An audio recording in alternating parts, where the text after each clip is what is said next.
Don't nobody care but us about somebody taking a question. No, that is very true. I speak to swing state voters all the time. But they have questions, they want answers. No. But yes, they have questions, they want answers. But you know what doesn't have to happen? Audie doesn't have to ask those questions. Yes, Audie does have to ask those questions. No, she does not. Political does not. Because when fans ask them, Bakari, when friends ask them, when surrogates ask. What's going on, guys? This has got to be one of the most ridiculous things I've ever seen. Basically, you have this CNN panel erupting into chaos over whether or not Kamala Harris should make more public appearances. Believe it or not, some of these fools are actually saying and defending the fact that Kamala is not making public appearances as if that's okay. And some others are saying, well, she should make public appearances. Why would she not answer questions, do more debates, just kind of put herself out there? Basically, it seems like they're amongst the ranks of some individuals who want to see Kamala Harris just thrusted across the finish line so fast to where by the time you blink, the country's already burned to the ground and you don't know what the hell happened, and you never get a chance to ask her any questions before that. It's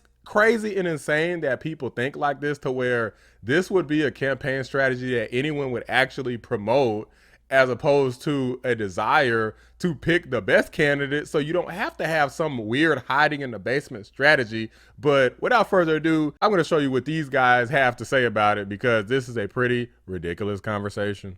She's going to take questions. We're going to make sure of that. But, you know, there's been a bit of a honeymoon period. I think she's giving Tim Walz a moment.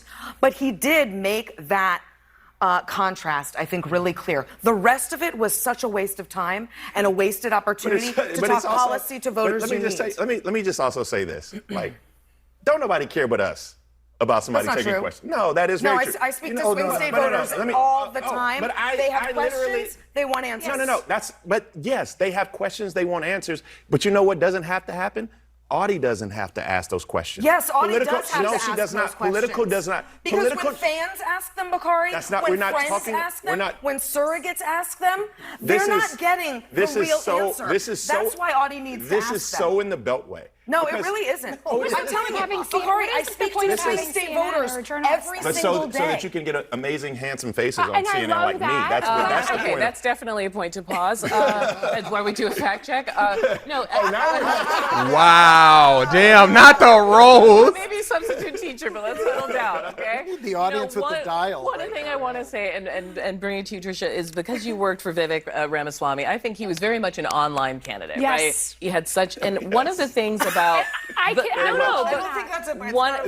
It is a compliment. It is a compliment. Yes, it was. Because the Harris-Walz campaign is now extremely online. Yes. And so while this press conference was going on, their rapid response team was clipping every second out of it. And is there something to be said for there to be independent questioning of a candidate that can be used by anyone to have answers that he might not otherwise get in a more friendly environment? Let me tell you what's not online. Is when you pull up at a hangar and have 50,000 people. You know what it'll look like? It'll look like Donald Trump in 2016. It'll look like Barack Obama in 2008.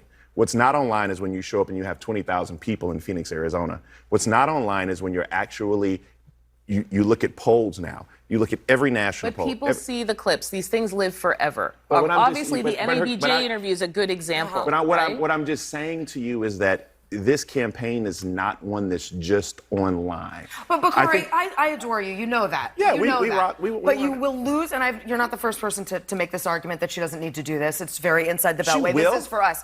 You lose credibility when you do that. Because if it were someone else, you would be demanding that they sit down for questions. Exactly. And you know, it'll make her a better candidate if she does it. But that's... And why shouldn't... Look at this sniveling coward. At the cowardice. What is with these shameful ass black men? They put black men to shame. I'll be on there so fast. I'll be like, Kamala, get your ass out here. I would not be defending, if Donald Trump was hiding, I would not be defending it. This dude said he wanted to do 3 debates. Kamala said, no, I want to do ABC. I just want to do ABC. She probably is hoping that Donald Trump doesn't do no debates, that she's trying to gaslight her way out of this and wiggle and squirm and radical leftist tactic her way out of this. She doesn't want to do debates. She doesn't want to do interviews. It's been weeks. She literally was talking more before she announced that she was going to be the presidential nominee. Now, all of a sudden, she wants to go hide. She wants to play hide and seek with Donald Trump, with the media, with her own voters. Why shouldn't she? She should answer these questions for the American and she people. will. But why not now? Because why do you have to? But why do you have to? First of all, let me ask you this question. Just what a follow-up coward, question. man. If Kamala answers P no word. questions today, and Donald Trump says that he had more people at a rally than Martin Luther King Jr., which one is better?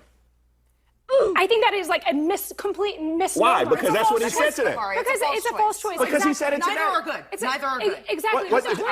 I wanted her to make the point, though. Can you admit that neither are good? Are you going to say neither are good? It's a misnomer. So can you admit this guy is speaking in red herrings? You ever talk to somebody?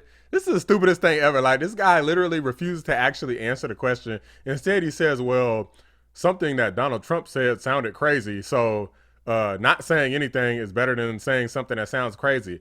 I actually 100% disagree, because if you say something, even if people disagree with what you say, or some people don't like it, some people clip it and try to make fun of it or whatever they want to do, at least people are seeing you. And if people actually see, like, let's say the full clips or whatever, they like you or they don't like you, people get to make somewhat of an informed opinion. But if you're hiding, what opinion do you even have? It's like the only thing that you have is what people tell you about the person, not what they're showing you about them themselves. today that Donald Trump lied about saying that? I think that the crowd discussion is all about optics and image. Donald Trump knows image matters. He'd say that himself. The whole point of the conversation, in my opinion, is that he doesn't like that he's saying the crowd sizes with Kamala Harris. That's fine. Let's move on from that. Let's move on. This is the least substantive race probably in American modern history. But that's this is that's all a good about point to vibes end on. I want Well, guys, I mean, what a freaking sniveling coward. I'm tired of seeing people like this dude, Bakari, his name is Bakari Sellers, for those who don't know, Van Jones on CNN. I'm tired of these little P-word black men, y'all. I'm so tired of them. Like, like, imagine advocating for cowardice because you think it's going to get you across the finish line to win an election. This is how desperate the left is, guys. They're like, no. Some of the polls are starting to look good for us, so we need to just stay and just keep her hidden so we could win. They're so desperate from the ass kicking that they got during Joe Biden's time trying to run for presidency the second term that now they're literally running scared, hiding Kamala Harris in a basement.